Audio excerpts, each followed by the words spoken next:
Yeah, it hasn't been so long. Let's see. Can you hear? Is it working? It's working, but it needs to be close. It's working, but it needs to be close. Like this. Rock and roll style. All right. Well, yes, I was here not so very long ago, but 3 countries ago and thousands of United Airlines meals ago, it would seem. I want to thank Gary and Robin for bringing me back to Maui. I'm living on a neighbor island now, Kauai. No, another neighbor island, but don't try to find me. I'm writing 2 books on deadline. So, the plot thickens, the stakes rise. That's sort of the theme. Or to put it another way, the way things are now is not the way they were once, and not the way they soon will be. This is a unique sort of turning point moment here. And it's not simply the end of the century, or the aging of the baby boomers, or the last gasp of political idealism. It's sort of all those things run together. And I think in the way that human lives are often mirrors of the historical milieu, it sort of puts me into a mood of reflection. I haven't actually talked to an audience for about 2 months, which for me is a long, long time, long enough to reflect on what it means to relate to people this way about the things that we talk about.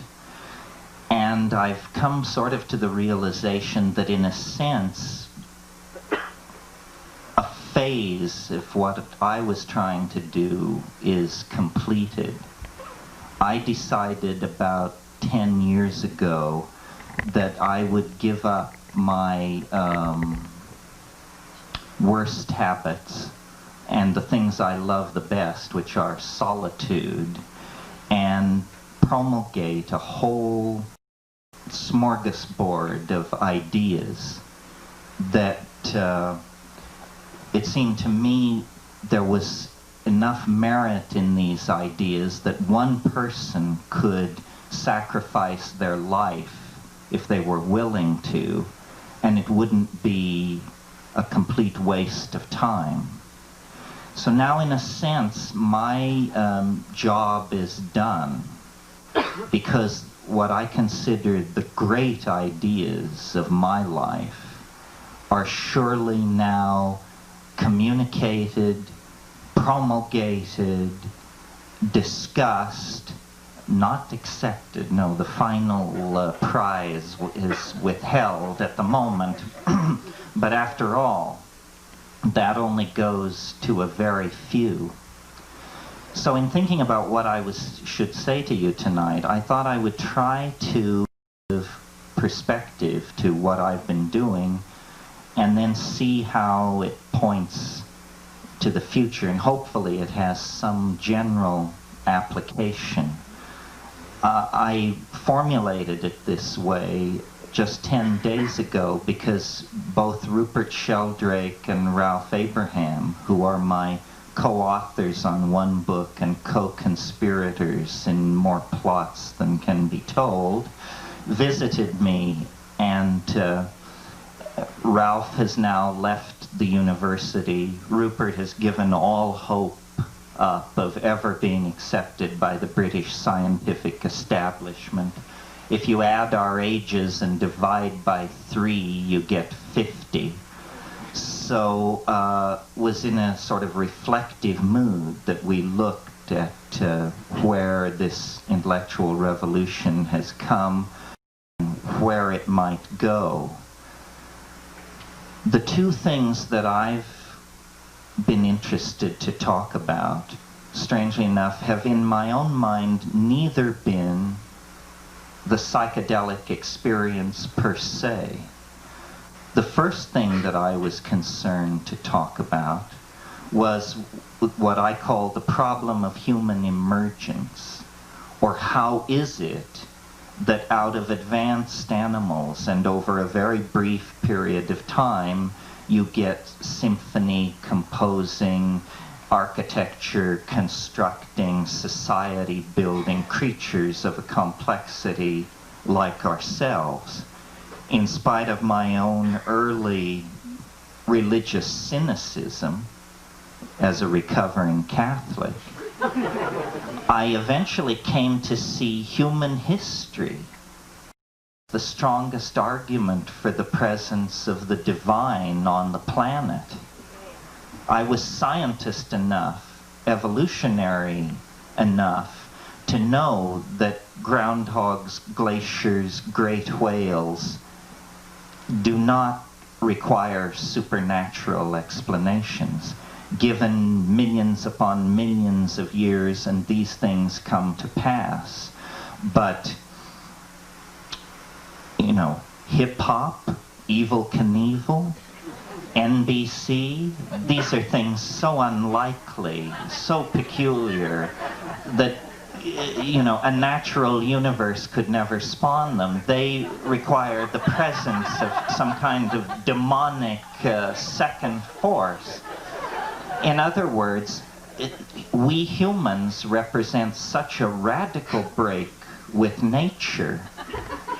Some radical explanation is going to be necessary to account for our presence here.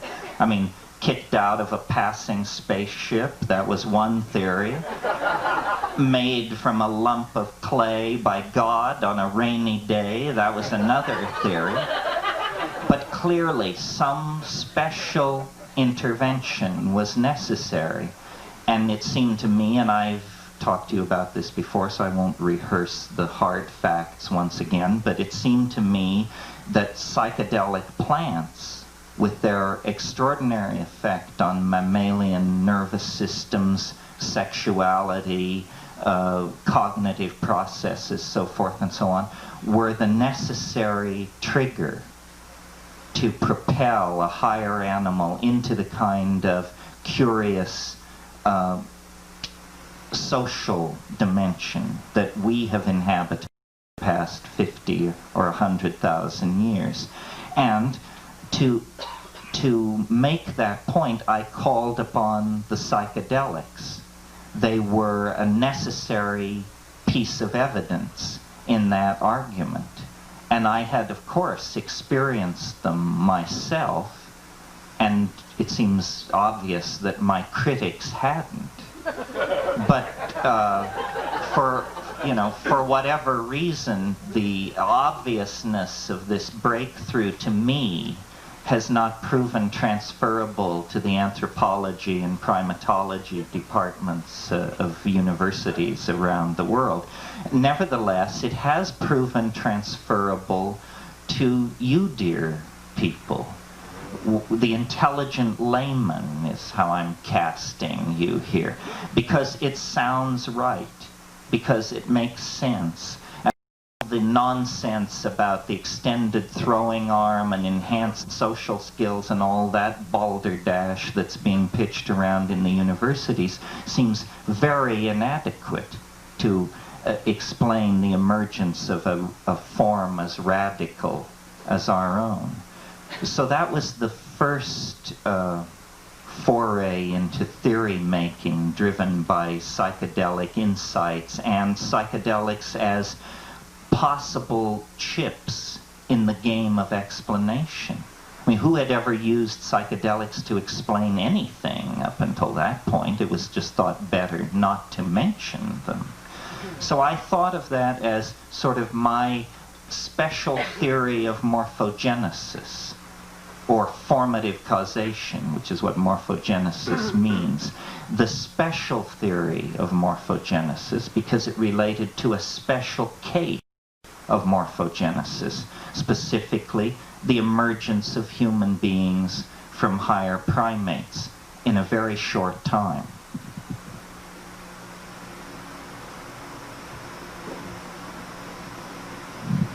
The other idea that I've been concerned to talk to people about, and that has caused rationalists to desert me in droves, damn their eyes, is a little more close to home and at the same time a bit of a stretch.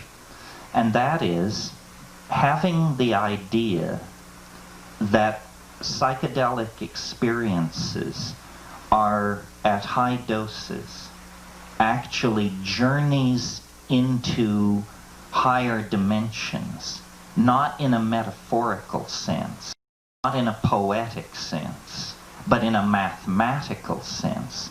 That in fact what happens is that this stuff, which we call mind, takes the shape of its container, the way water takes the shape of a container. And when mind is folded down into the tiny, eensy-beensy, cramped container of bourgeois, American, materialist, Republican, howly existence, it becomes a kind of a narrow experience of some sort, if you know what I mean.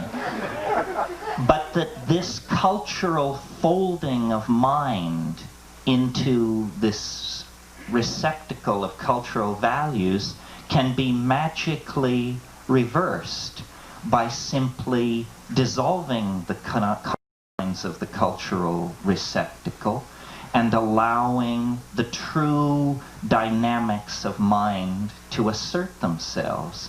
And this we call transcendental consciousness, psychedelic experience, spiritual experience, whatever, but it's a transcending of ordinary reality that I read as mathematical, not mysterious in principle at all, although certainly to two-dimensional creatures, a three-dimensional world appears mysterious, and to ourselves, a four-dimensional world appears mysterious.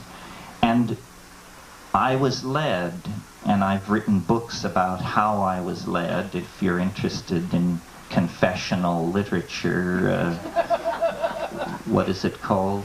True Hallucinations. Yes, yes. Hallucinations is the narrative one, the fiction, not fiction, but it has characters, people talk dirty. That's what I mean by fiction. The one that tells the story of being led deeper and deeper into this idea. And what this idea entails is a complete reconstruction of our ideas about time. I think time is where we have really suffered under the aegis of Western values, unconsciously, because we have imbibed the notion that time is things which it is not, and that consequently we are things which we are not. And my meditation took the form of a search for a mathematical theory, which you'll be spared here this evening to your relief. I hope you can recognize good luck when you hear it coming at you. But the conclusion was that history could only be what it is if it were the enunciatory phase of something even more dramatic. In other words, nature without history is a tree standing alone on the horizon. History is the quaking of that tree for unseen and mysterious reasons.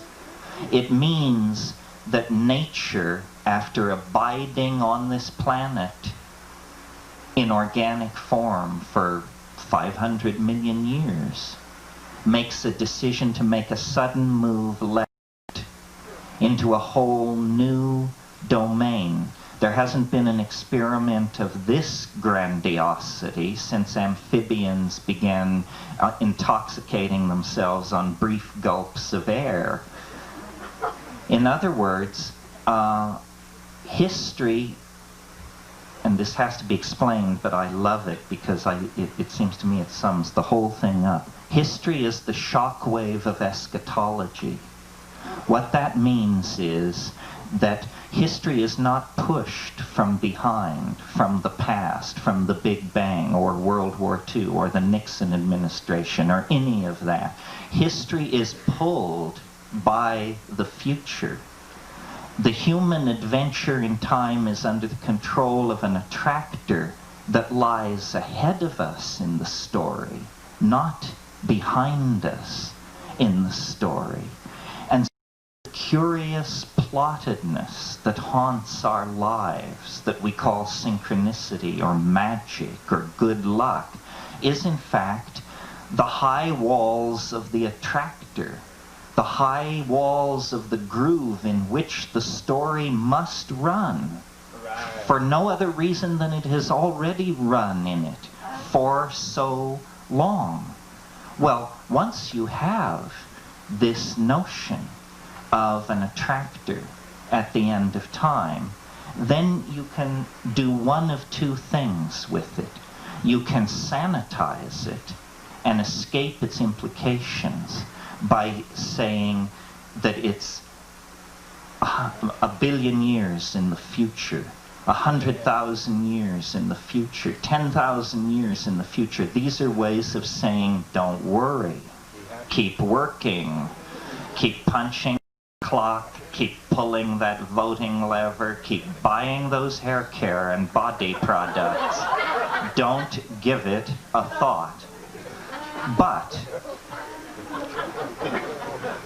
now, the other course you can take is to make a sign for yourself which says repent or something like that, the key phrase being for the end is near. And then we have a place for you. There's a large park in the city of London where you're welcome to push this point of view along with other points of view. And this is the path that I chose, simply because I always have had a hard time telling a good investment from a bad one. And it takes the pressure off, you're right. It seems to me that the signs are all around us. You don't have to be a psychedelic aficionado. You don't have to be a fan of the maelstrom at the end of time to notice that we are making it very difficult for ourselves to continue with business as usual by replicating like fleas, by cutting down the forests, by instilling in every tiny beating heart of us the desire for a Mercedes, a triple-car garage, and a house in Saint-Tropez. By doing these things, in a practical and material assessment of the situation, we are making ordinary history impossible. And the ordinary political response is to get quite dithered about all of this. And I share that dithering up to a point, because I am, however nutty my theories, I am personally a rationalist, in the sense that I think, nutty theories may end up being right, but they have to be tried on the same anvil of the rules of evidence of any other theory. In other words, it isn't the testimony of people who lives in trailer courts that will secure this or any other point of view. It's investigatable facts and reproduceable results. That's why I've always been so fond of psychedelics, because it was miracle by demand. I mean, you may believe in flying saucers, but produce one under pressure. It can't be done, where the skeptics of the psychedelic experience are incredibly careful about avoiding direct contact with the matter under investigation. Their very fastidiousness in this department should be a clue to you as to what respect they hold these things in. so, by a vicus mode of recirculation, two ideas. One, the idea that interacting with psychoactive plants in a kind of symbiotic relationship propelled a higher animal into self-reflecting consciousness, language, and culture. And two, a deeper idea, a more universal idea, a longer shot, granted. And that is that the weirdness of human history is actually an anticipatory phase to the kind of transition of dimension that organic life is on the brink of undergoing. And that the reason we are so peculiar, so self-contradictory, so, Thomas Hobbes said, man to man is like unto an errant beast, and man to man is like unto a god. And the reason for this paradox, I think, is that history, which lasts, let's be generous, 25,000 years, the most interesting part in the last 10, it happens in the wink of an eye. And yet we individuals, our lives are so ephemeral that for us 10,000 years is 3,000 generations. And so for us it's very prolonged. But if we had the view of the good Lord or friendly eternal extraterrestrials, we would see that the glaciers melted 22,000 years ago, and then there was scrambling, and then there was space flight, global culture, cybernetic networks, DNA sequencing, and what is the question? The technosphere, the biosphere, the cultural sphere, which Teilhard de Chardin called the noosphere, is in a state of forced self-transformation. We're undergoing, and by we, I don't know where the we stops. Is it smart white people, all mammals, all life, everything right down to the atoms of the planet? We are all in the grip of a transformative attractor, an attractor which over very long periods of time produced stable biosystems, oceans and jungles full of life.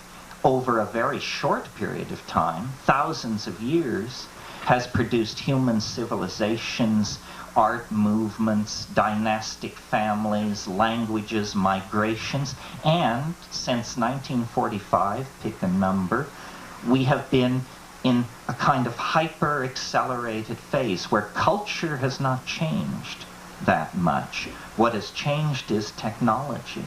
Technology is now evolving at such a rate, I was saying to someone today, we don't even have software that pushes our hardware to its limits. No one now knows the limits of our hardware. It's a software writer's challenge to even find the edge of what these machines can do. But it isn't, and I want to stress this, it isn't something that we are doing. It isn't something that is being driven by a human political or social agenda. It is that we, like the dolphins, like the groundhogs, like the giant squid and the honeybee, we are embedded in the matrix of physics, of the actual underlying facts of this local structure of this universe. And what has happened is we are on a collision course with something we can't even describe or imagine. We have a vocabulary of things you can run into. You can run into other planets, bad weather, large asteroids, mercenary or missionary extraterrestrials, so forth and so on. What we are about to run into is none of the above, something much more peculiar. Let's call it hyperdimensional white hole. Let's call it a mirror traveling backward at the speed of light through time. Let's call it, last week's laundry list. Whatever you call it, the point is it's going to blow your mind. And at this point in time, the only anticipation is in recourse to these shamanic experiences of boundary dissolution that we are calling psychedelic and stigmatizing furiously as a kind of social heresy. It is a kind of social heresy, because real heresies are always about a truck with truths that don't want to be articulated, that are literally unthinkable or unsayable. And this is the kind of situation in which we find ourselves, suspended halfway between the animal and the transcendental. At the end of the 20th century, with all the contradictions of Western civilization seething in our laps, it now turns out that there is a kind of redemption that hovers in an intermediate space between secular and religious. It isn't the return of the goddess. It isn't divine retribution. It's the laws of physics seem to be about to rescue us from ourselves. And in fact, our entire career through time has been at the whim of an imploding set of physical laws. That's worth a drink.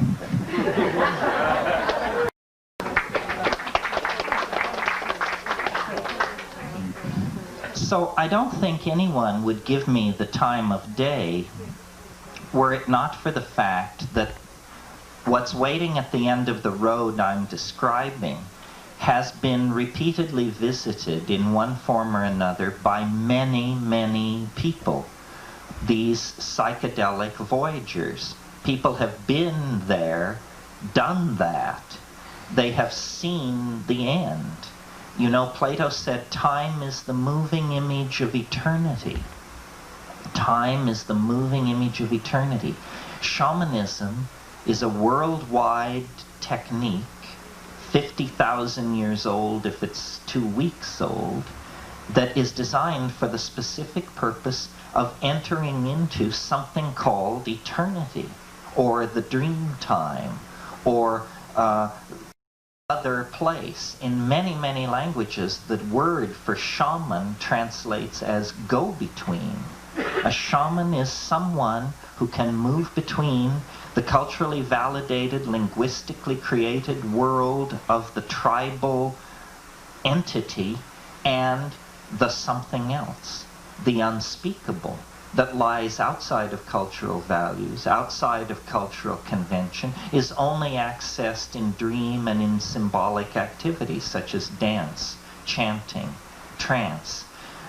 As rationalists, we have tended to dismiss these phenomena as stemming from the unconscious, stemming from epistemological naivete on the part of these people.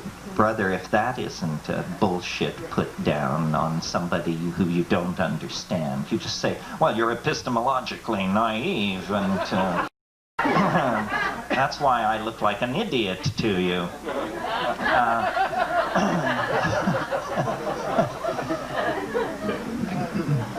In a sense, this is, I think, what we were always born for. It's very clear that we are the creatures of the imagination, that at some very early point, now lost back there in the orgiastic primal African past, we moved into the domain of symbolic activity, being able to evoke for each other pictures in our heads with small mouth noises. And out of that, we have woven the fabric of material civilization, which is our great accomplishment, this multiphasic, multi-adaptable enterprise that we are involved in, that is unlike anything other biological species undertakes anywhere. We learned to do this, and technology, which some people are phobic of and other people tend to think of as epiphenomenal, I think is entirely central to what is going on. Technology begins with language. Language is the neatest, cleanest, least polluting, most non-toxic technology ever developed. Of course, it has some fairly toxic consequences because you can download some pretty mother-heavy ideas into language, like how to build hydrogen bombs or get rid of the Jews or something like that. All of these ideas have ridden on the back of language, but language in and of itself is a perfect model for technology. And arriving some little while after the invention of language, depending on whose libretto you're reading, comes writing.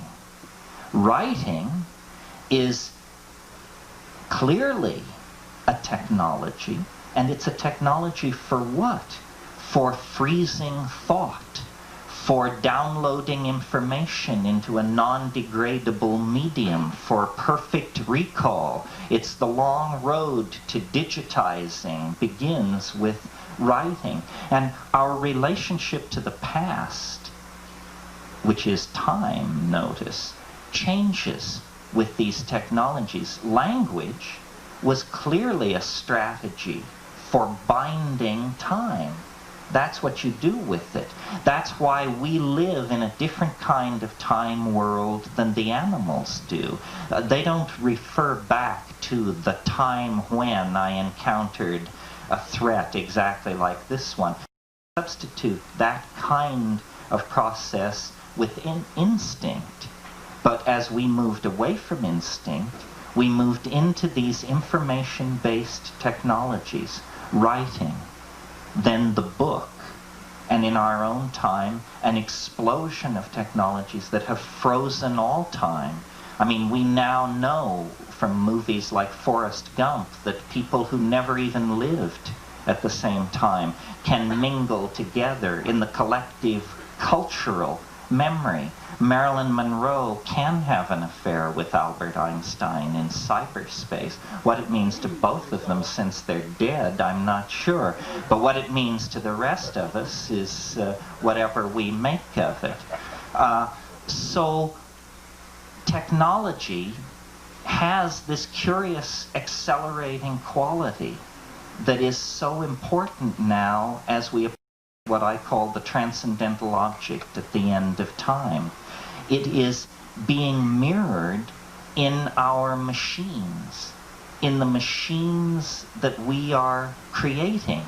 And the most dramatic machines that we are creating, completely unhindered by the petty bourgeois and its concerns, hour by hour, day by day, around the clock, an enormous invisible technology is knitting itself into existence. And it doesn't change the look of the landscape, but it is drawing together human beings to the point where all minds on the planet are simultaneously inhabiting a cultural superspace. This is called the Internet, the World Wide Web. And what it is it's a recreation through engineering technology of the kind of telepathic, archaic social space that we lived in before the fall into history. History is a huge downer. It literally was the state of mind that rushed in to fill the vacuum when, through the abandonment of psychedelics, we broke the connection with the Gaian mind.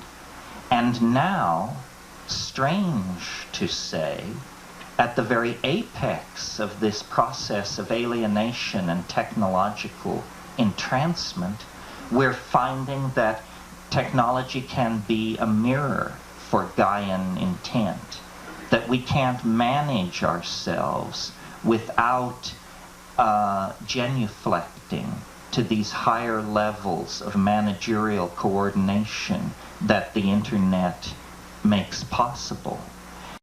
I think, in a way, what we're doing is we're erasing the boundaries between technology and nature. The Internet now is something which runs along telephone lines and is transduced through computers. But in 15 years, those computers will be simply black patches pasted on the back of your fingernails. The entire infrastructure, the technical appurtenances that protrude into three-dimensional space can be turned into prosthetic implants and earwax and who knows what else, and serve us very diligently in that form. So it's very clear that visually we are returning to an archaic mode, but carrying with us all the presuppositions of technological existence. And I'm not sure whether we can maintain our hold on the human form, or whether we will even want to. There's a great bifurcation ahead for the managerial community. Let's assume it exists, for God's sake. And that bifurcation is, we're going to have to make a decision about human nature. To wit, is this our home to be cherished and nurtured, an incredible pearl flung out in a universe of ashes and darkness? Or is this a hell world, a tiny confining prison at the edge of a dying universe from which it is our destiny to break free and recover our higher and hidden nature from which we have become separated? It's very hard to see how we're able to massage the data so we can have it both ways. And yet, you know, this is a choice which as a culture we face. Are we to go into the divine imagination and create, you know, starships the size of Manitoba that will ply between here and Andromeda and exist in a world of our complete syntactical self-expression? Or is man's place humbler than that? Is that grandiose, steeped with megalomania, touched with the kind of political taint that's had us raping and pillaging ever since we got out of those miserable ice-bound villages in Jutland or wherever it was? Is it that? Or is it our challenge and our destiny? It's really a choice about human nature, and who knows, there may be enough activity in the mix that we can divide the tribe. You know, a meek shall inherit the earth deal, and where the other people go is not said. But I think that as individuals, and I guess this is really, for you personally, maybe what makes this all important. As individuals, we have been too willing to be taught and led, when what is really out there to blow your mind is not some regurgitation of previously achieved conclusions, but experience. The world is far weirder than the maddest among us suppose. You know, the guy gibbering in the stairwell and excreting in your window box. It's weirder than he can suppose. And the key to understanding this is not brainless gullibility. I mean, if you're just brainlessly gullible and buy into everything which comes down the pike, then the world is stranger than you can suppose, and you don't even have to leave your apartment. But what's interesting is you can be hard-nosed. You can be a rationalist. You can be a show-me kind of person. You can be from Missouri, and you can still satisfy yourself that the world is freakish beyond the wildest imaginings of George Bush or even Billy Clinton. And the key to doing this is to push the edges. We shouldn't huddle together in cities around collective activities sanctioned by the great corporations that have done so much for us. We should break out, go to the edge, and I know there are many edges in theory, sexuality, drugs, travel. There must be others. Art appreciation. After all, it doesn't all have to be sweat and tumble, you know. And some of these work better than others for some people. I mean, for some people, sex is no big deal. For some people, travel is no big deal. Terrible pain in the neck. They have to fly to Paris. They can't stand it. For some people, psychedelics are no big deal. I mean, don't ask me how they manage that. I assume they're either not taking enough or dying. But maybe there are people who find Paris boring and can turn away from squirm as well. I don't know. On my agenda, these were the things that worked. Sexuality, psychedelic drugs, and travel. Because they break patterns. Because they inject novelty. And, you know, travel is great and sex is a wonderful domestic activity. But psychedelics hold the key in this domain of absolutely astonishing you until you're just gasping for breath and flopping around on the ground. I mean, when was the last time that you were actually sick with amazement? You know, I mean, when was the last time you were actually white with sheer terror? Probably, unless you've been caught in automobile accidents or landslides, it was a psychedelic experience. Because these things deliver authentic emotion, authentic data. And the bum bit of history is that it depotentiates human individuals. Just in order to live inside a historical society, you have to sculpt yourself down and down and down. You mustn't be in other people's face. You mustn't thrust your ethnicity or your gender or your tattoo or whatever it is too you mustn't flaunt. Everything is confined. This is the attitude of history. It's what's called being part of the public. The public is a concept that was created in the Renaissance. It was created by print. There never before was that notion. It's something necessary for democracies to do business. There has to be a public. But when we identify with the public, we essentially become creatures of the herd. Eccentricity is mitigated against. That's why this very small flute theme called bohemianism just will not die in Western civilization. You know, it's always been there. It was there before rave, before punk, before rock and roll, before jazz, before the Impressionists, before the Romantics, back.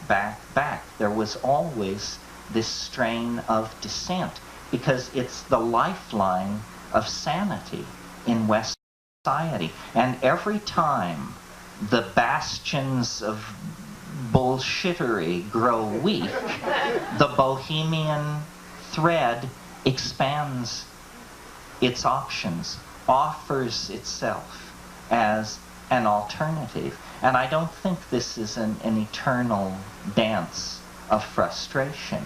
I think eventually this archaic return, which is what this bohemian thing has always represented, will be felt, will be heard. We have very little time now. If I believed that salvation had to come from political institutions, I would just throw up my hands in despair. It's very hard for people sometimes to figure out whether I'm an optimist or not. Let's get something straight here. I am the most optimistic person you have ever met. I'm absolutely convinced that there is nothing wrong, and that nothing can go wrong, and that nothing will go wrong, And that if something needs to be done, you will find yourself doing it. Now, all purveyors of this kind of goody two-shoes point of view have to then come to terms with, well, then how come the world is such a terrible place? Well, it's a terrible place because it is an interference pattern composed of many times and many places. And there is no peace until the end. There is no let-up in pressure until the end. As we approach the transcendental object at the end of time, history moves faster and faster.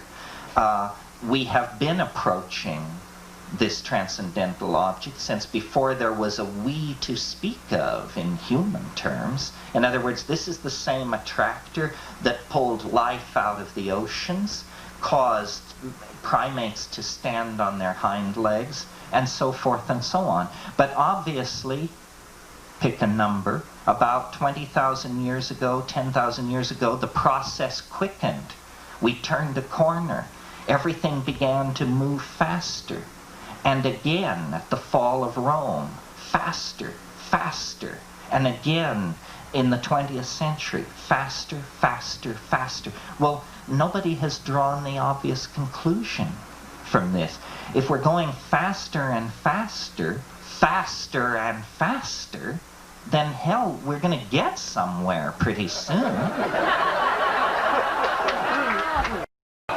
And that's where I think we are. We can hardly go any faster without the speed of our acceleration passing into the domains of humanly cognizable time. In other words, the reason things are getting weirder and weirder is because the space-time continuum itself is accelerating. It's entirely possible that the last half of the life of the universe will happen in about 3% of the total life of the universe. Nobody said that it has to take as long going down as it took to come up. It may be that the coming up took a long, long time, and the going down can be catastrophic, sudden, unexpected, dynamic, we say. And that's why I take and I return to this theme, because, hey, I return to all themes. But I return to this theme now, that history is an anticipation. History is the last call that the train is leaving the station, you know, and the call echoes back to Çatalhöyük and slightly beyond. But in our own lifetime, it's now palpable.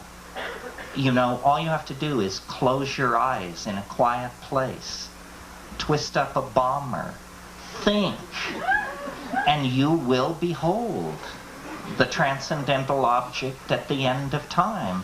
You can feel it informing your own life. I mean, you spend a good deal of time denying it because rationalists tell you you're either losing your mind or it's impossible and it can't be happening. But this sense of plottedness, of connectedness, this sense that we are all in a universal drama playing to a close, this sense that we are larger than ourselves, that we are somehow characters on a stage. This is a phenomenon of the light at eventide. This is a phenomenon of the final moments of the cosmic drama. And I think it's tremendously exciting. I think this is what nature set about 700 million years ago on this planet. That it's not about chipmunk after chipmunk after chipmunk for eon after eon after eon. I mean, a little of that goes a long ways. I'm sure you'll agree with me. That's all very fine, but the way nature works is she builds upon her complexity. Having achieved one level of complexity, it sinks into the background and becomes the platform for yet further complexity. So out of molecules comes life. Out of life comes climaxed ecosystems. Out of those ecosystems, higher animals. Out of higher animals, human beings. Out of human beings, technologically motivated human beings. And out of them, something which we can barely imagine. And many of us don't even want to try. We can feel that we're more than animal. We have this dimension, which we call spiritual, and some of us buy into some off-the-shelf explanation. Catholicism, Mormonism, Jainism, something like that. Others of us wrestle with it, or we smorgasbord it into, a little Kabbalah, Taoism, a little Tantra, a little Hasidism. It doesn't matter, do that. But whatever it is, we wrestle with this part of ourselves which cannot be simply dismissed as monkey meat. And I think that it is the soul, that the soul is actually an entity in history seeking to be born, and that the enterprise of history is the creation of the collectivity as an eternal, indestructible, trans-dimensional object of some sort, the tool at the end of time. I've quoted probably to you before this thing from Yeats about once out of nature I would be a thing of gold and enameling, set to sing before the lords and ladies of Byzantium of what has been and what will be. In other words, out of organic existence comes something not exactly inorganic, but not exactly organic, a mechanical nightingale fit to sing before the emperor of Byzantium. This is what the flying saucer is, in my estimation. It's nothing more than an organometallic projection of the future state of the human soul. We are literally like caterpillars, or the components of a slime mold. We are undergoing a series of chemical signals and transductions of change that are preparing us to become unimaginable to ourselves. And there's no way out. The only place in nature where you see this is with caterpillars on limited food plants, where the caterpillars eat without a thought in their minds until there's nothing left. And then they go into shock from hunger, and they begin to spin, and their enzyme systems go crazy, and hundreds of genes are suppressed, and thousands of genes are turned on simultaneously, and lo and behold, the caterpillar changes into something completely different, an organism of a completely different order.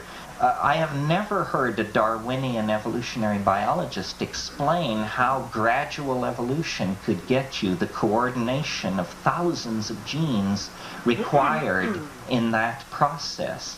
Be that as it may, that is what we're involved in, and the enzymatic juice of this process is technology. And, if when I say technology, you think of D9 caterpillars and freeways and stuff like that, then you're driving using your rear view mirror. By technology, I mean steam engines that you can put 50 inside a human hair. Some of you may have seen the cover of Science News a year ago. 10,000 steam engines on a chip, 1 centimeter by 1 centimeter in diameter. More steam engines on that friggin' chip than there were in England in 1850. Imagine that. Technology simply means the extensions of the human mind into matter. And we do this when we engineer vaccines, when we micro-engineer computer chips. The most advanced now are not even designed by human beings. Human beings dictate the design parameters, and computers solve the architectonic problems and then etch the chips without ever consulting with a human being. This is going on all around us. I don't find it frightening. I find it very reassuring. Remember back in the 1950s, those of you who were born then, how there used to be this persistent fantasy that in the future the world will be run by machines? The people who were saying this, the implication was it must have been wrested then from the hands of assholes at some point. Because, you know, machines, impartial, patient, fair, no bias of gender, race, or creed. It doesn't sound so bad to me. I mean, you want to talk about reestablishing connection with the guy in mind. What do you think these computers are made of? They're made out of the earth. They're made out of silicon, glass, gold, silver, lead, arsenic. It reads like the alchemist's cookbook. It's a direct return to the world of the elemental electrons, a direct connecting back into the Gaian body. And it's very funny for me to talk about it and for you to listen about it, because it's a private thing for each one of us. There's nobody who can explain it to you, really, except yourself and your friends. All the metaphors being handed down from the top are bogus, because the people at the top, they don't know what is going on. They have to pay guys ponytails just to turn on the machines in the morning. They are so deeply in our hands that it brings a tear to my eye to even think about it. And so it's very important to be gentle with people, and this could almost serve as a final point. My mission, aside from whatever agenda my ego has about how I want to be the guy who figured out how everything works and all that, and get the combined Nobel Peace Prize and Physics Prize, but aside from that, and far more important to you, what this is all about, I believe, is permitting people to abandon anxiety.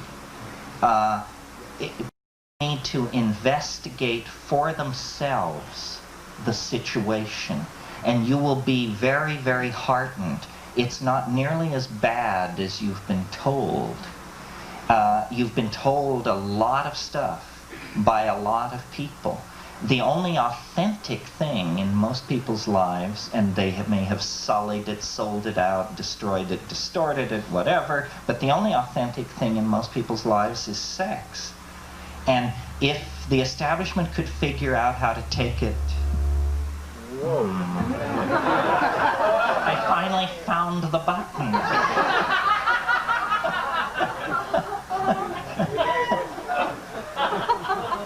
So imagine, since I assume, at least at some point in your career, nearly every one of us has had some brush with sexuality.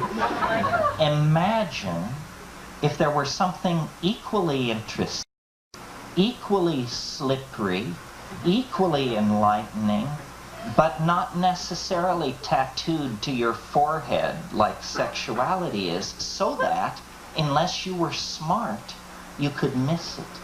You could go from birth to the grave and never know. It's sort of like going from birth to the grave and never having an orgasm.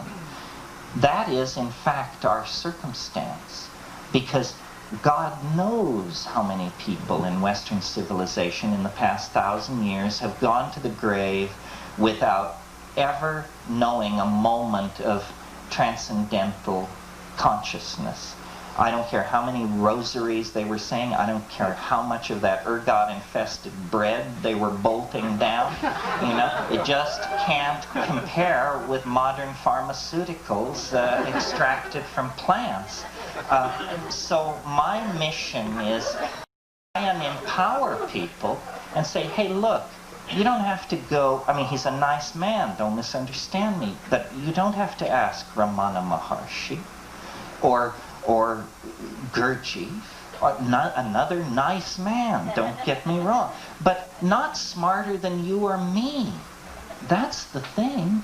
Haven't you figured out by now that nobody is smarter than you are? And if they are, you can't understand what they're saying anyway, so why bother?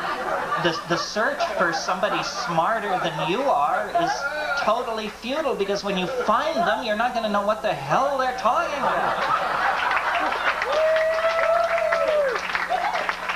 So basically, it's better to get high with a little help from your friends.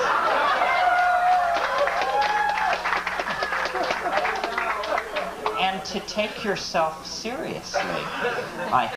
To take your life seriously, your body seriously, and your position seriously. This is another thing. I don't care if you had to beg your way in here tonight and you sleep under a bridge and live off fallen mangoes.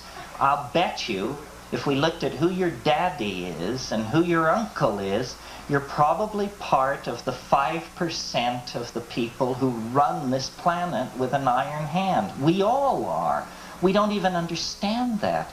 It's just the money you spend. It's not that I shove Rwandans around. It's that with my buying power alone, I'm a 10-ton gorilla on the global stage of consumerism, and so are each one of you. Did you know that a child born to a wealthy woman in a high-tech society consumes 800 to 1,000 times more resources in its life than a child a woman in a third world country? 800 to 1,000 times. And those of us who are, you know, eating veggies and watching out for our recycling, what is it down to for us? 200 times as much as a child born in Bangladesh?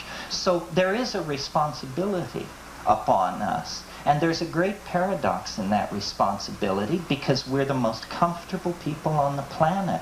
And comfortable people don't like to get moving and admit that, you know, the house is on fire. Maybe the West Wing is on fire, but here in the East Wing, the garden party proceeds and everything seems to be fine. That kind of thinking is squirrely. We are born into positions of immense power and influence just by how we behave, how we live our lives. I've come to grips with this to some degree in the past year, in that it bothered me the paradox of saying what I say and flying.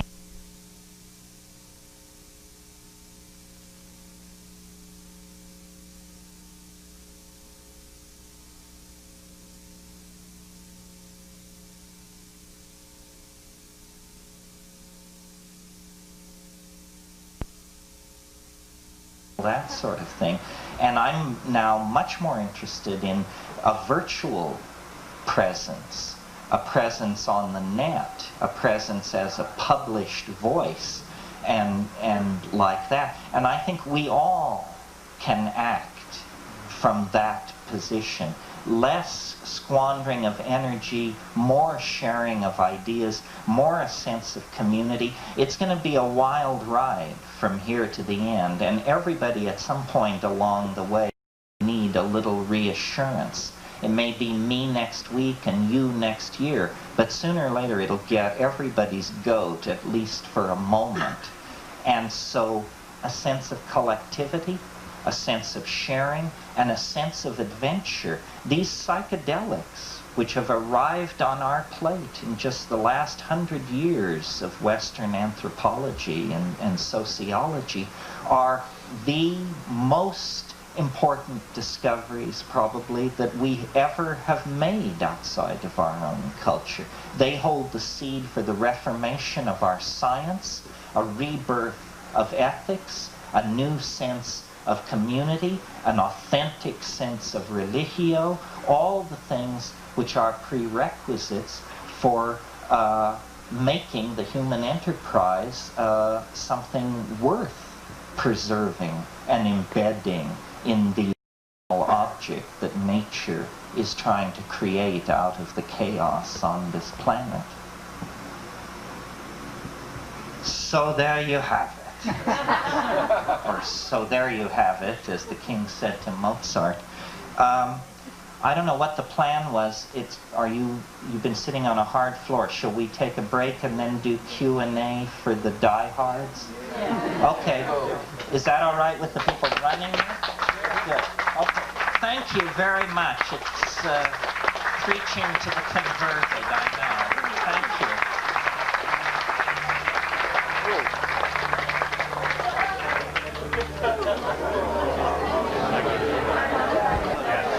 All right. That'll get him. That'll get him. Force him to make the hard choices.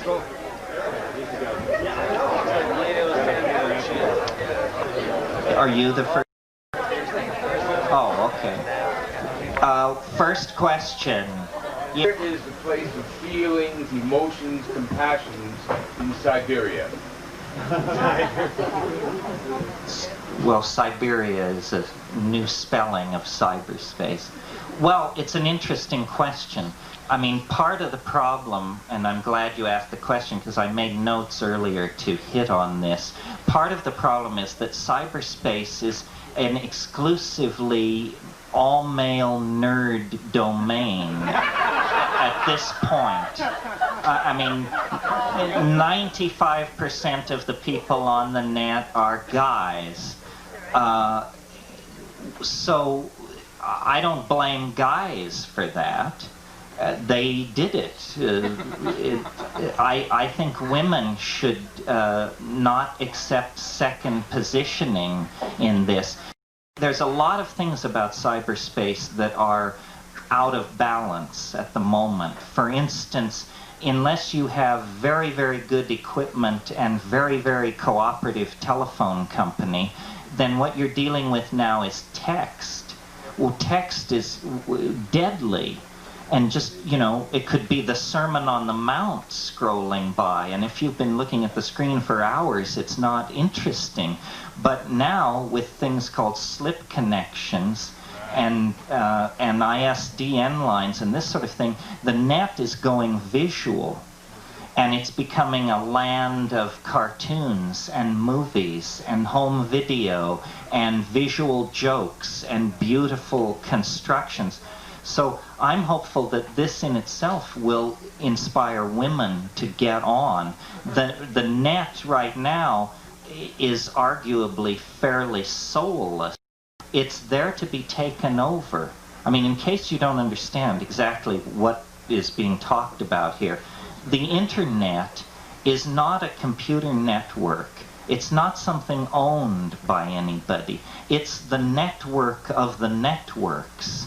And it was designed by the military in order to survive a thermonuclear war. Consequently, it was designed in such a way that no one can destroy it or stop it, including the people who created it. It's the old Frankenstein to the rescue story.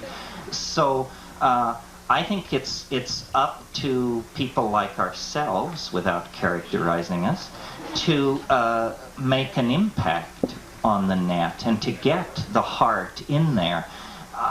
2 months ago, Wired magazine published a poll or a statistical table showing what net sites on the web had been most visited in the previous 30 days. And alt.sex.stories was #1. alt.pic.erotic was #2. 500,000 people accessed these two conferences in the previous 40-day period. Well, now, when you know that there are only 30 million people on the net, 500,000 is, what, 1 in 12?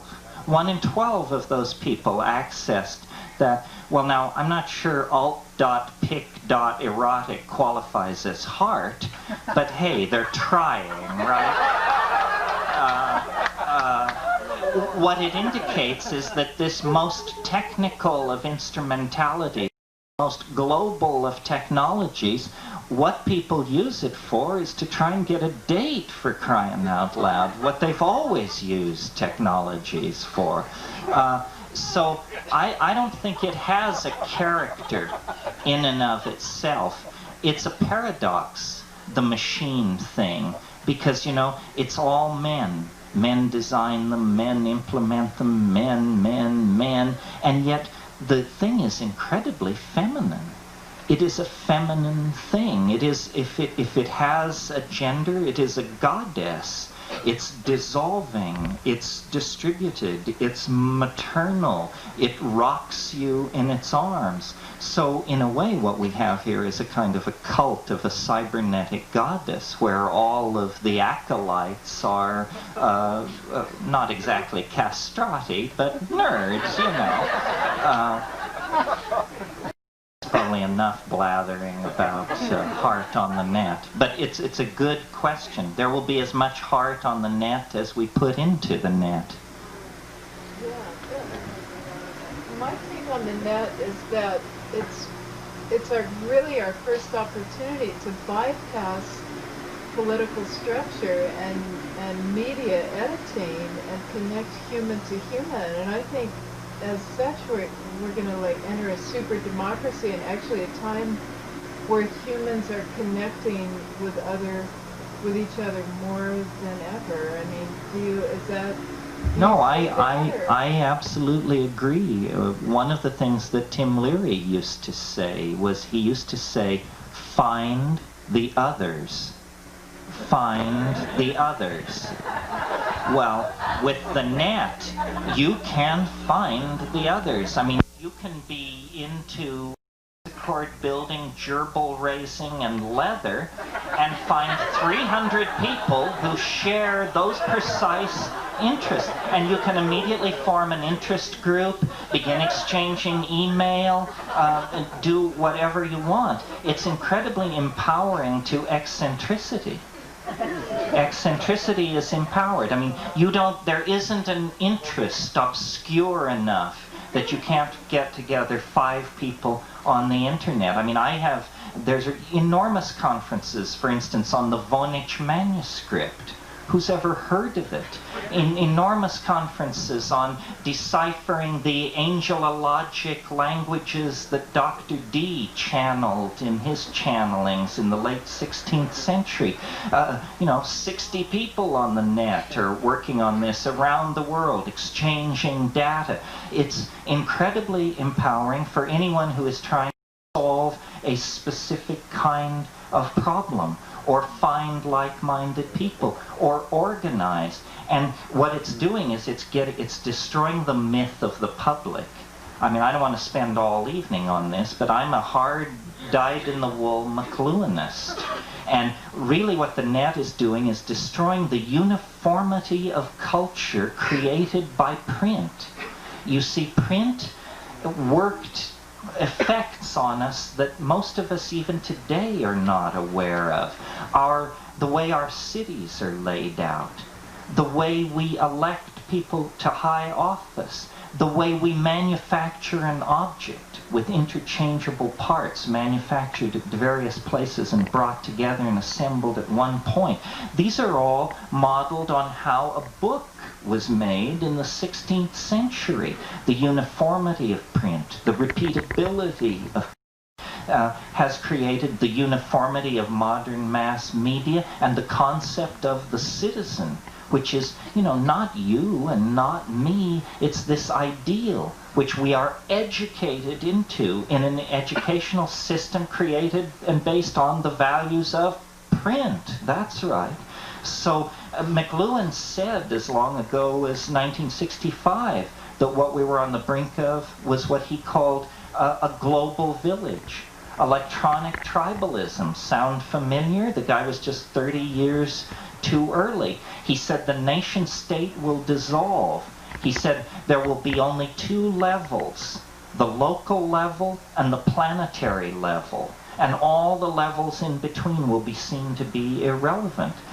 This is now happening, and propelled by these nonlinear forms of media, of which I take psychedelics and to be two sides of the same coin. I mean, after all, think about psychedelics. They're called consciousness expanding drugs. Consciousness expanding.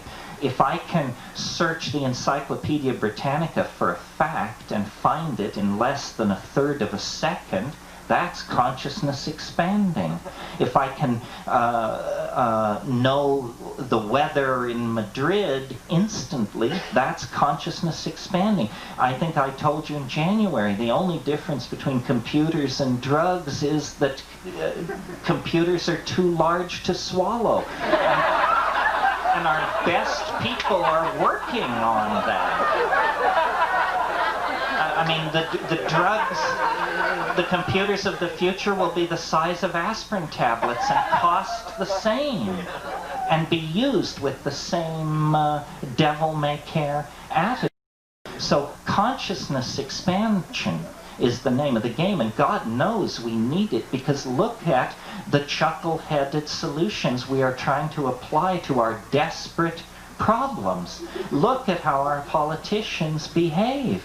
I mean, they're a disgrace. In any civilized country, they would be ripped apart by howling mobs. But here, you know, a certain mellowness has set in, and we just don't have that kind of conviction like we used to.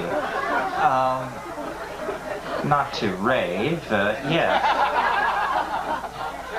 What are your plans on the net? You talked about taking more of your relationship with your audience would be more perhaps through the net. What are your specific plans for doing this? Well, what a nice question. Well, the question is, what are my specific plans for the net?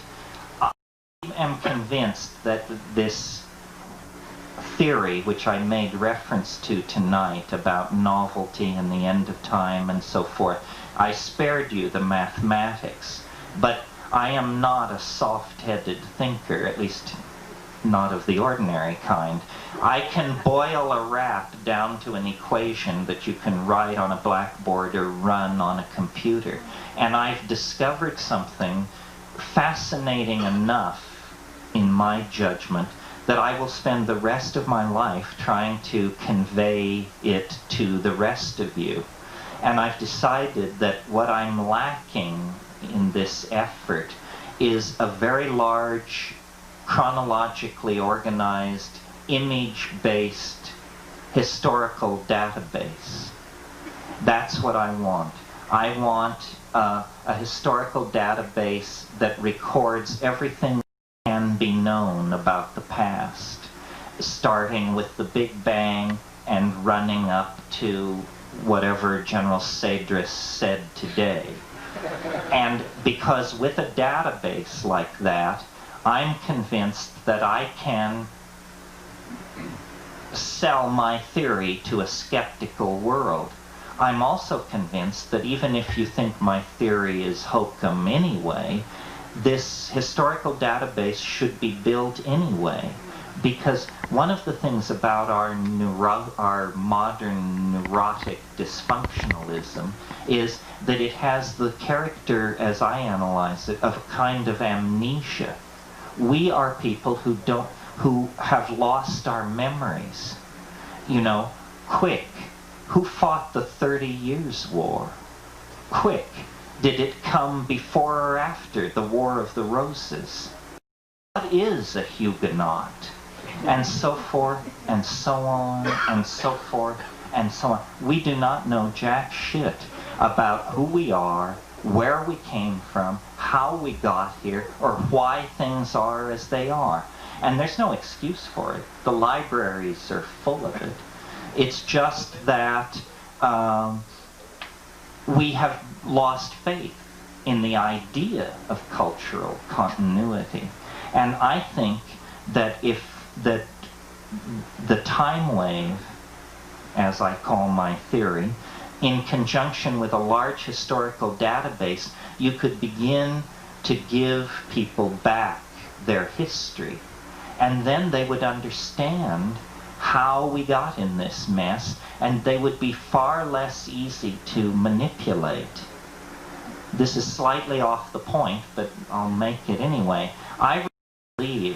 the social explosions of the 1960s were a partial consequence of the Vietnam War, a partial consequence of the large use of psychedelics in the population, but more important than either of those factors was the fact that a generation of kids came of age superbly educated in the nature, history, politics, and theory of Western civilization. Essentially, the American dream perfected itself in my generation.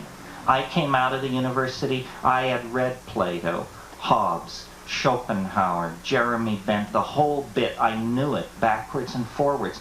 And what did we do? We people who had all this information, who finally grasped the light, we got stoned, and then we did something else.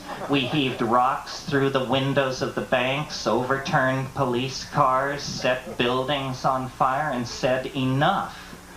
And I believe that the American establishment took a look at that and said, the idea of universal public education is a no-brainer from the point of view of control freaks. These universities are a nightmare. Let's turn them into trade schools, give everybody an MBA, teach them how to operate a computer keyboard and keep their mouths shut. And that's what was done. The dumbing down of America. It happened all through the 70s and the 80s. It's still going on. I mean, I am not a conspiracy theorist of the ordinary stripe, but I tell you, somewhere back around Baby M began, and it went on to be about the skaters. And then it became about the Menendez brothers. And then it became about OJ. The Bobbits, they were in there too, thank you. And Michael Jackson, we all talk about all this, but do you know what this is a substitute for? It's a substitute for having a life and a culture, is what it's a substitute for. You may bet that as you worry about the Bobbits and the Menendez and OJ, really awful things are being done somewhere in the world where your attention is not focused. And this dumbing down of the American public is I think, a really insidious thing, because it's very clear that what's happening is, through these new technologies, a kind of super elite is being created. I've used this thing called the World Wide Web, where you bring up a page of text and it looks like an ordinary word processor document. Certain words are slightly colored blue. When you click on those words, those are buttons, but they lead to other computers. And so I bring up a list of paintings that I want to look at. The Mona Lisa. I click on Mona Lisa. Now I'm getting a very clear video picture of the Mona Lisa. I assume it's a very high-resolution reproduction until somebody walks in front of the camera. And then I realize this is a camera in the Louvre. I'm seeing the Mona Lisa live in real time. Now I bring the clicker down and I click on The Temptation of St. Anthony by Hieronymus Bosch. A camera is turned on in the National Gallery in Lisbon in Portugal. Now I'm seeing The Temptation of St. Anthony. I'm not seeing reproductions, I'm seeing these paintings. I'm moving from camera to camera around the world. There's a camera 1,000 feet underwater in Monterey Bay that you can look through anytime you want, and if it's not being used, you can take control of it with your computer and position it. These things are going on. So what is being created is a two-tier society. Some people live in abandoned paper boxes over heat vents, and some people cruise the net at night, surfing from the Vatican Library to the Sorbonne to the National Library in Tokyo, on and on. Some people have informatic indexing robots that rove the network when they're asleep, searching out documents for them and downloading them onto their hard disks so they can pore over it over their coffee. I'm sure there are people in this room who do these things. So there is a great danger of creating a super elite based on technology and letting other people slide through the cracks. This is a problem of the heart. This is a problem of not allowing the momentum of print-created cultural institutions to bleed over into the new world that technology is creating. Another question, yeah, over here. Do you feel that the internet is corruptible? Is the internet corruptible? In other words, the candidates that are in control now that you've stated before, do you think that they could wrest control of the web? Well, I tend to think, I mean, someone over here says all things are corruptible, and I hear myself agreeing with that. I think all things are corruptible, but I don't think the internet is corruptible fast enough to give any aid to those who want to corrupt it. An example of corrupting the internet would be the Clipper chip. But fortunately, that was beaten back. I think that's a one thing. You know, a few years ago, software was copy protected and you couldn't copy it. And this was because software companies were very paranoid about that. But people quickly developed copy protection breakers and just went around it. And I think technology always leads toward greater freedom. That a wonderful fact of life is that technology favors democracy. And for a long time, I don't think this was true. 1984, for example, George Orwell's dystopia is a nightmarish world where a fascist superstate controls technology. But human beings are just too perverse. We're too creative. We break through. The unexpected always comes along to help us out. The original chips that went into PCs were designed on a Navy contract to guide a heat-seeking missile. And they did not meet, these chips didn't meet design specs. And so the Navy was ready to just throw it out. They'd blown $500 million or something and this thing didn't work, and so they were going to throw it away. And somebody fished it out of the wastebasket and said, well, you know what we could do with this, though? We could make little tiny computers with it. And the Navy said, well, why would we want to make little tiny computers? We have big computers. They didn't understand. It's not for you. It's not for you. It's for somebody else. And that was a technology that was never supposed to escape into civilian hands. I mean, that was the greatest unmanaged blunder in the whole history of the game from the point of view of the other side. They lost their queen in that blunder. They've been fighting on the slippery downhill slope ever since. If you've been on the net, it's incredibly countercultural and irreverent. And yes, folks, obscene and unruly and so forth and so on. But great civilizations are all those things. We don't need to all wear bow ties and walk in lockstep and salute the Lutheran God and have Mormon orgasms. No, that isn't the plan. Let's loosen up a little. Pluralism, you know. Yes. Terence, I'd like to change the topic and go back to another side of consciousness expansion. Go for it. Okay. Getting back to the drug plants in the Amazon. Yeah, let's try it. How do you take your psychotria viridis leaves and turn it into a powerful psychedelic experience? Do you have to snort 5 grams of it like the natives did with the Opos nut?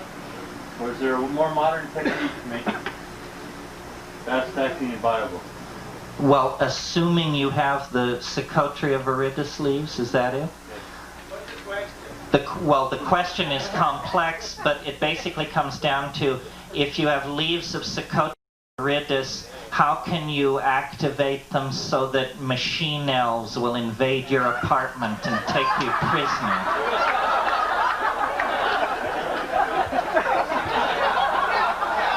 Yeah, right? And the answer is, this answer works in most places. I'm not sure it works on Maui. The answer is, run down to your local Iranian market and buy something called hurmal, which looks like little black seeds and is, in fact, little black seeds. And these are seeds of Pagaman harmala, the Syrian rue. And it contains a powerful monoamine oxidase inhibitor which, combined with DMT in any form, will create an orally active program of dental care that will, you'll have complaints with that. So that, let me go over that since it's important.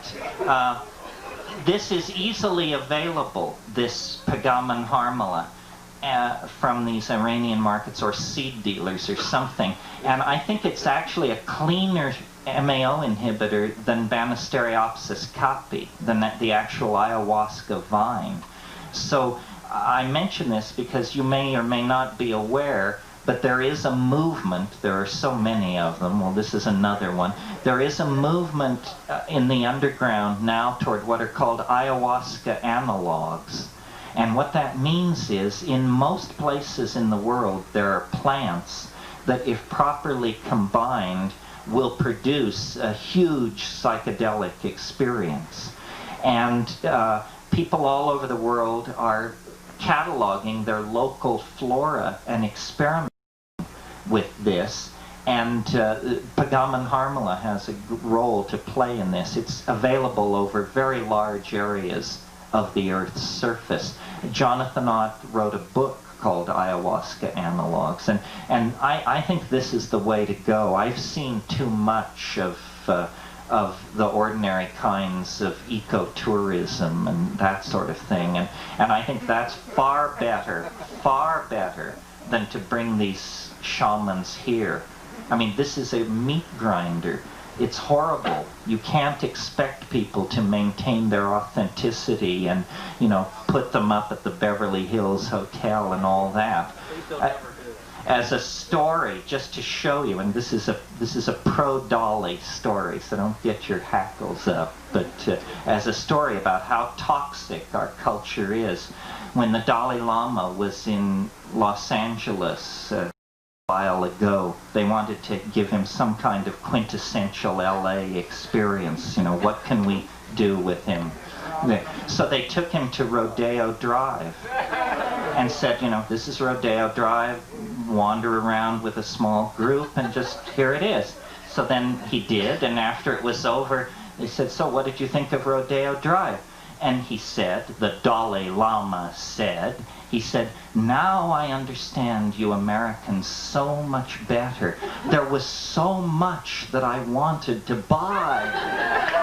Well, for crying out loud, if the Dalai Lama can't resist the whammy, what chance do you and I have with these weasels, right?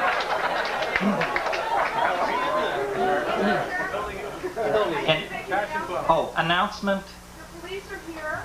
Oh, they great. have just informed us that all the cars parked on the road are going to be taken out in 5 minutes. It's very close to the end of the meeting. I want to thank you all for showing up. Please cooperate with your constabulary.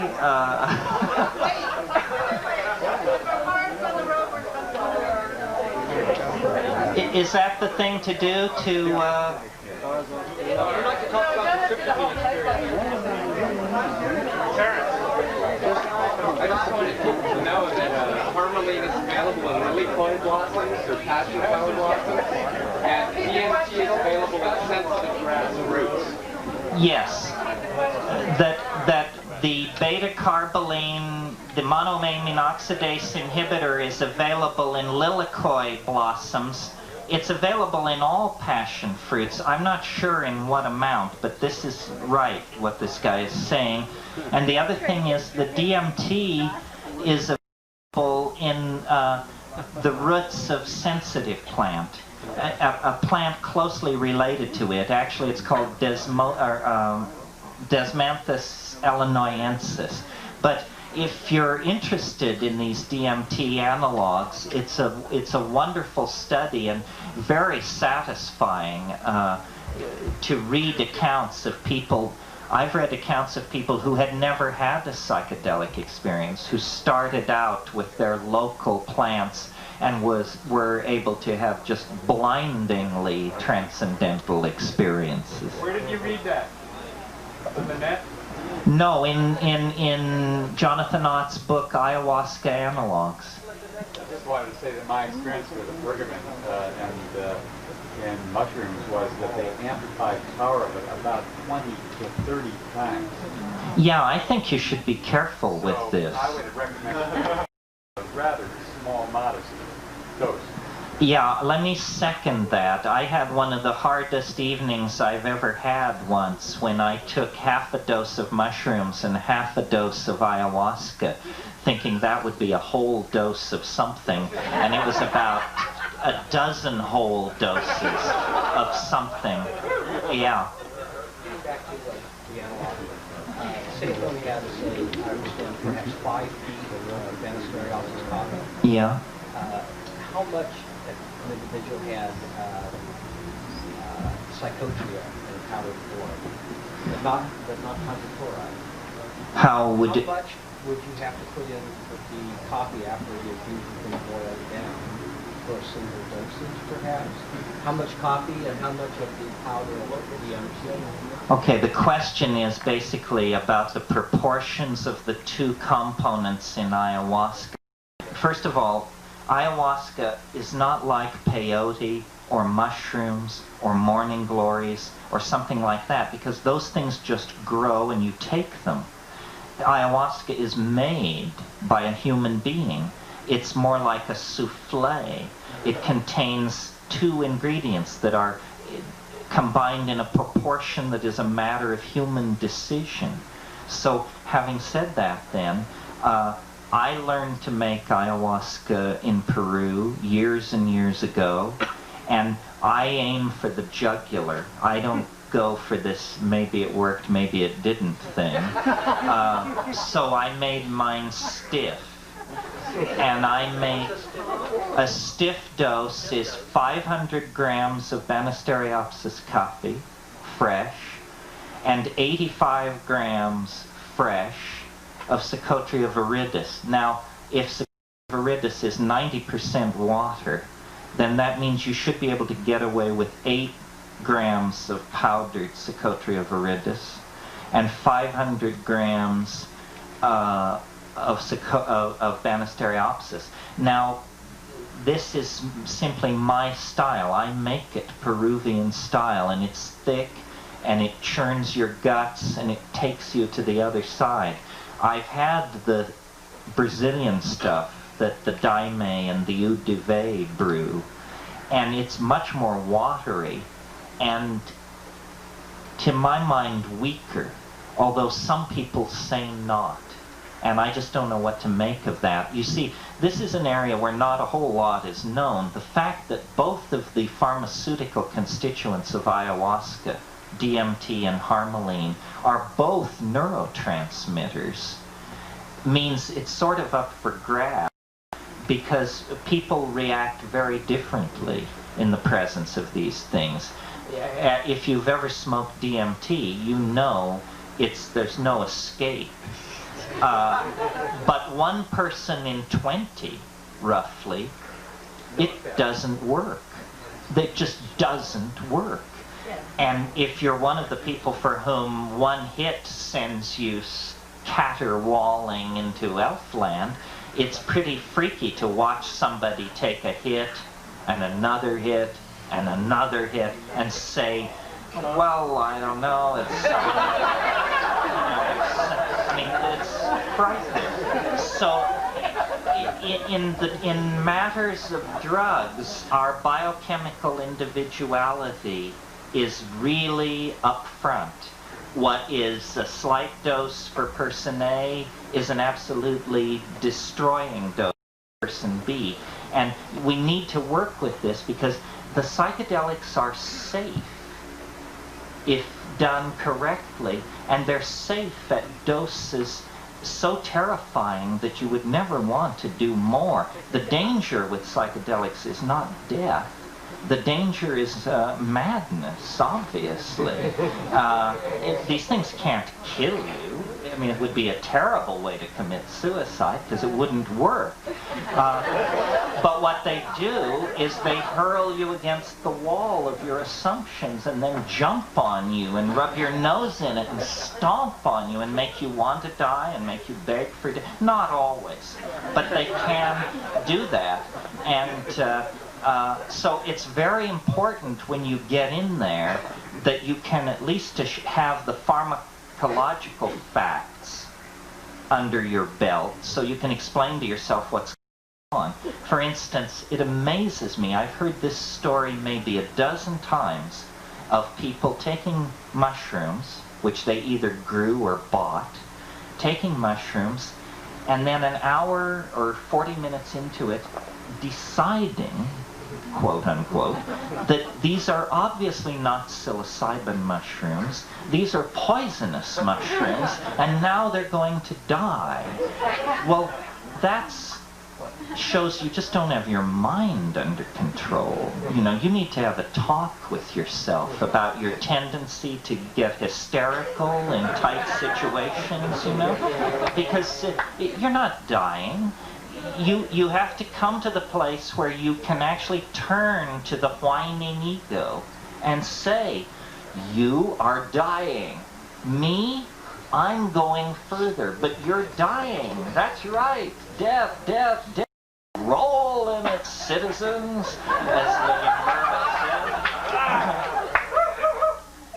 the and discipline the mind, because the ego does not want you to take psychedelics. The voice which tells you not to take psychedelics is the voice of your ego. It says, look, you've got a lot to lose. You have a professional position to think of. And then if you resist and go to the next level, it plays the next ace. You know you're crazy. You know that you're not like these other people. You're crazy. You should stay away from it. And then if all else fails, it plays the final ace. You're dying, stupid. You're dying. Call 911 before it's too late. And, you know, I had a friend who got into that position and who called 911. Ambulance came and they took him away, and naturally these psychedelic crises are usually fairly short-lived, so by the time he had attention in the emergency room, it was all past. And he said to the doctor, who, God bless this doctor, he must have been quite hip, the guy said to him, he said, did the mushroom cause this? And the guy said, well, I don't see how the mushroom could cause it. We see panic attack cases in here every day, and I never had one caused by a mushroom.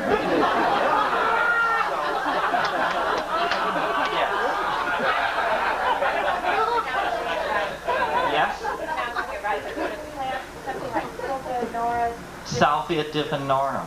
I've heard that A, it's legal, so if it is, where do we get it, how do we take it, and how does it compare to a Oh, this is a really interesting question, and maybe, well, this is news.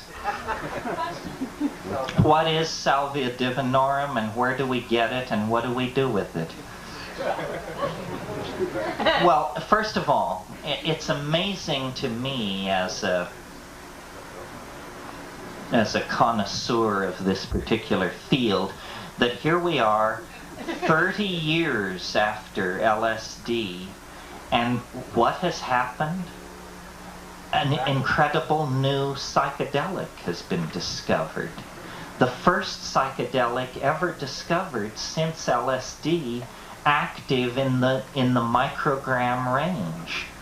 That's big news, because a drug, a substance active in the microgram range, that means you can get enough in a handbag to smash China. So just as a social consequence, the fact the dose is so unbelievably low. I mean, think about it. Psilocybin, it takes 15 milligrams. Mescaline, it takes 500 milligrams. LSD, it takes 200 micrograms. That means theoretically in a gram of LSD there are 10,000 doses.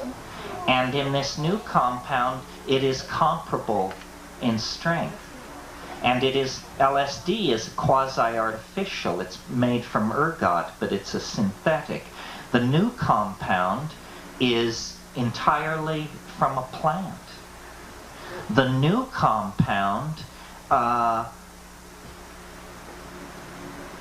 well, here's the deal. For years and years, a phrase you may learn to loathe as Ross Perot gains ascendancy. For years, the psychedelic literature has carried the notation that there was this obscure Mexican mint which some Indians, under some conditions, claimed was intoxicating, and nobody could ever get off on it. It's sort of like Rupert's theory of morphogenetic fields. Now that we know how to get off on Salvia divinorum, it's impossible to understand how we could have overlooked it all these years. But it is a mega experience of some sort. The plant is like a house plant. It can be grown anywhere. It can be grown in Hawaii like crazy outside. It looks like Joe Plant. There's nothing, you know, nothing defining about it. It's just a plant. The way I like to do it is I take between 16 and 20 leaves, and I lay them down and I remove the mid-vein with my fingernail. This is because this is how the Indians told the anthropologist who busted the story. This is exactly how they do it. They remove the mid-vein. And then what I do is I make this little soft pancake pile of leaves, and it folds down to just about one enormous mouthful. It's the absolute limit of what I can get in my mouth. And then what I do is I lay down in silent darkness where I can see a digital clock. And I lay there, and you have this enormous thing in your mouth. I mean, it's just like, and then slowly it softens. And every time you bring your jaw down on it, you expel this hideous liquid into your mouth that just coats the inside of your mouth and all the mucous membrane and everything.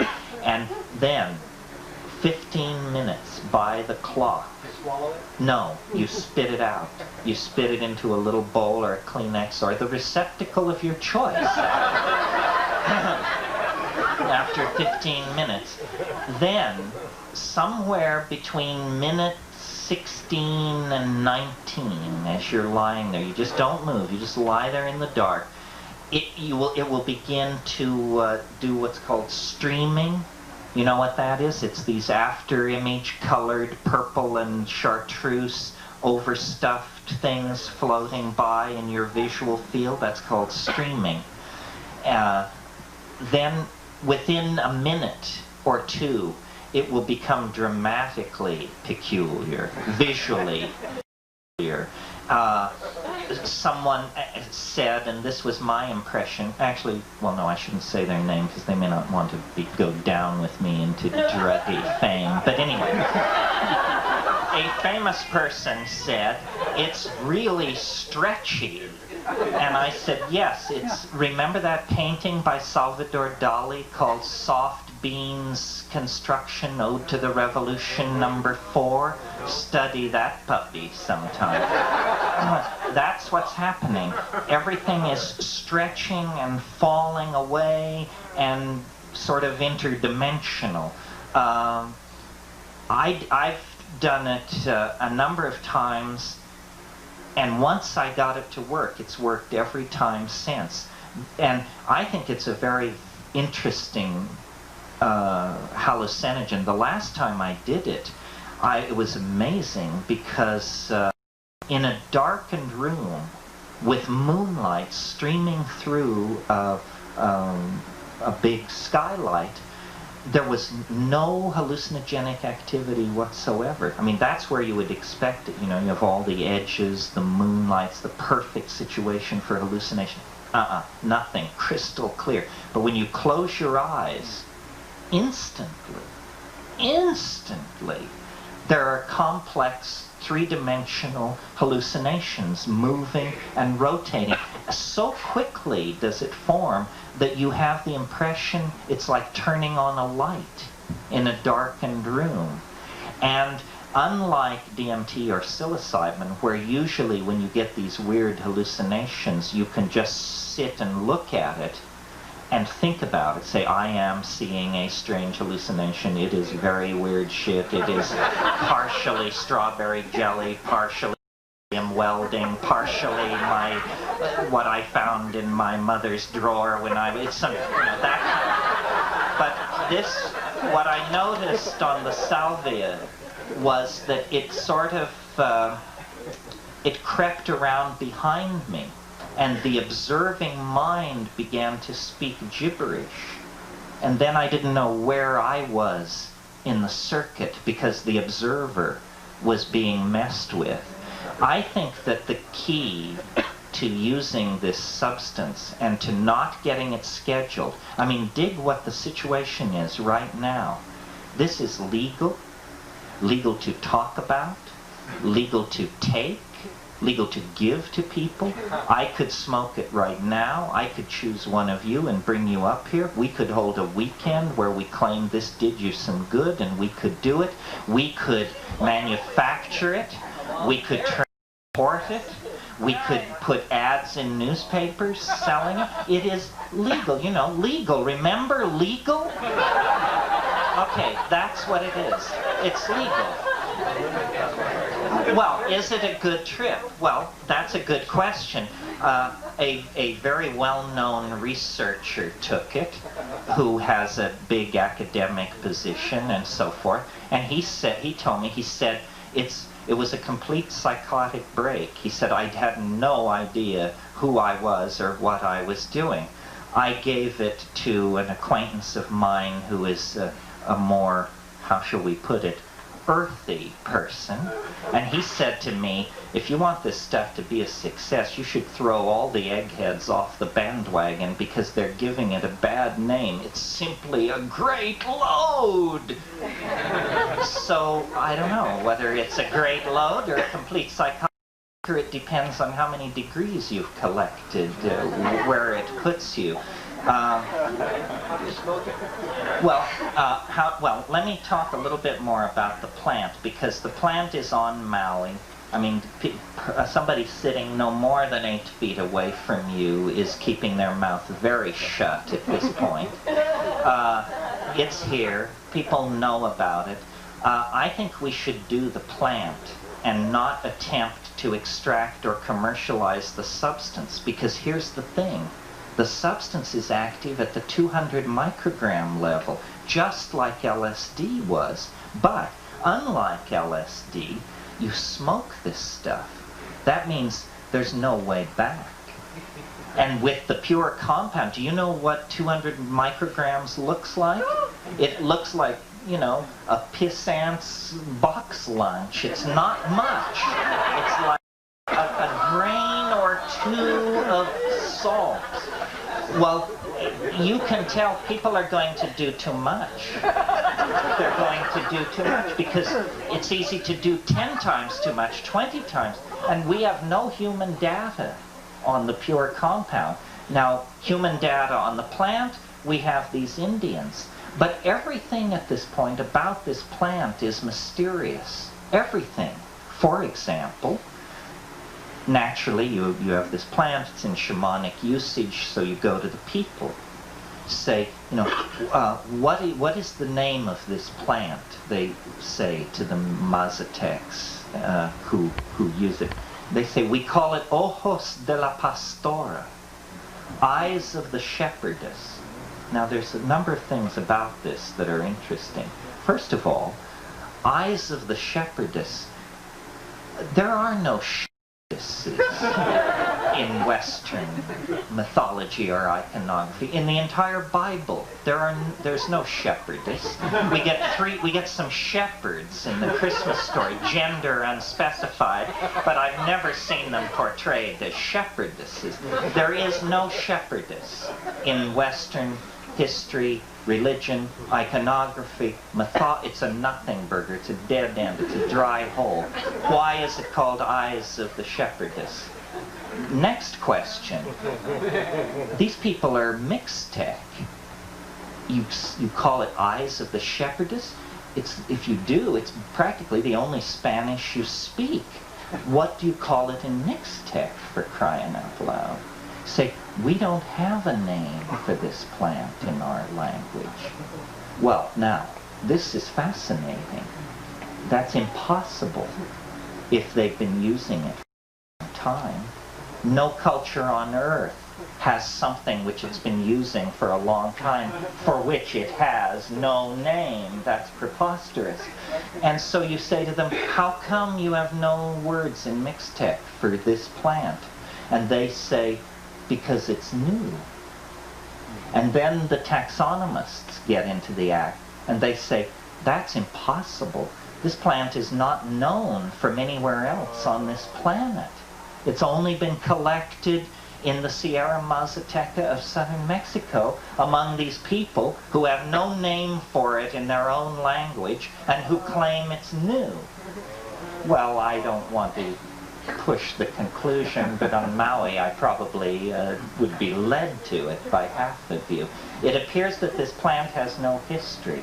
It came literally out of nowhere. And now, here's something interesting about it. We have in this country a very complex drug law called, I can't remember, it's called the Cogener Enantiomer Structural Near Relative Law.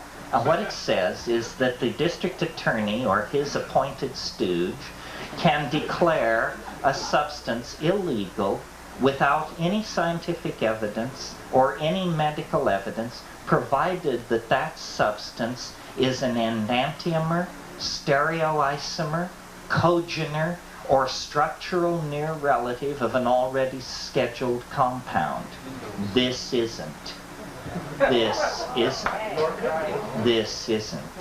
So in order to make this stuff illegal, for the first time since the 1960s, the government is going to, in the clear light of day, and hopefully in the clear light of reason, is going to have to present scientific and medical evidence as to why this should not be illegal. And I don't think they'll be able to do it. I think there may be a case against the pure compound, although I can imagine a dosage system that would work. You could put it up on paper just like acid, but not eat the paper, smoke it, but dose it at regular doses.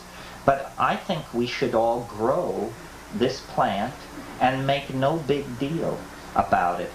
It's in a very interesting place in the spectrum.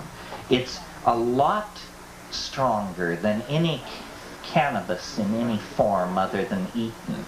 And it's truly psychedelic on the psilocybin LSD scale, but it's brief. It only lasts about 45 minutes.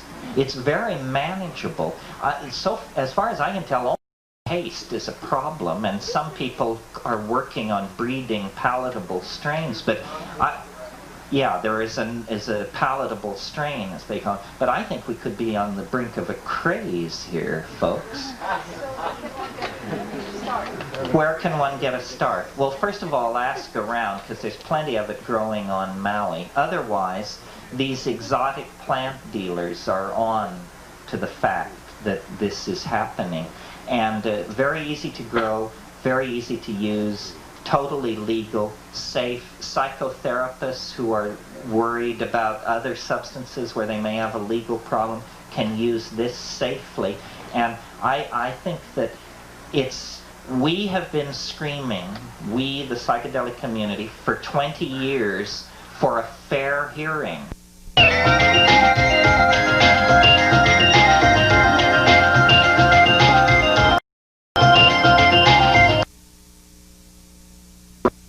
top of them and establish a shamanic plant with a history of shamanic and sacramental use, and if we can do that and demonstrate that it can be used without society exploding at its foundations, the one argument they have against the legalization of hallucinogens will crumble, and we can redeem the entire enterprise. So this is a very real and practical piece of news, which I hadn't intended to end on, but the question prompted it.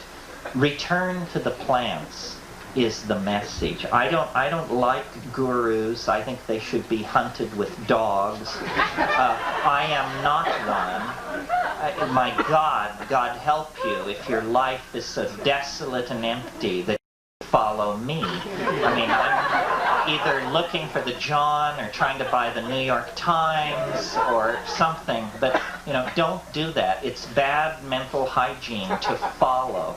It lacks panache. Does Leary have a suggested common name? Salvia divinorum?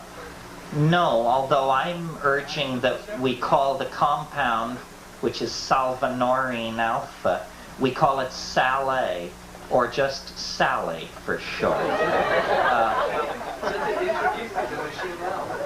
Does it introduce you to machine elves? The people who... We've sent some DMT pilots who were pretty white-knuckled when they came back. I think that, you know, if you thought by smoking DMT you could then say, all right, thank God I lived through that. Now I've done the strongest drug. Now I don't have to do that again. No reprieve, no escape. Here it is on your plate. I don't know. It's different. It's different, and that's amazing. That, you know, after so many years, and that it could come from a plant, and a plant with a history of shamanic usage. You know, there are lists of these suspect hallucinogens, and people like myself and my brother, an inspired botanist, collect them. I have a bunch in my garden, suspect hallucinogens. No clue as to what part of the plant you take, how you take it. You know, is it an enema? Is it snorted? Is it smoked? Does it take 10 pounds boiled down, or the edge of one leaf? You haven't a clue. But I'm sure this salvia episode convinces me there are great mysteries to be uncovered, great allies in the enterprise of human becoming still to be discovered. And, you know, one plant leads to another. That's what I was taught. Thank you very much.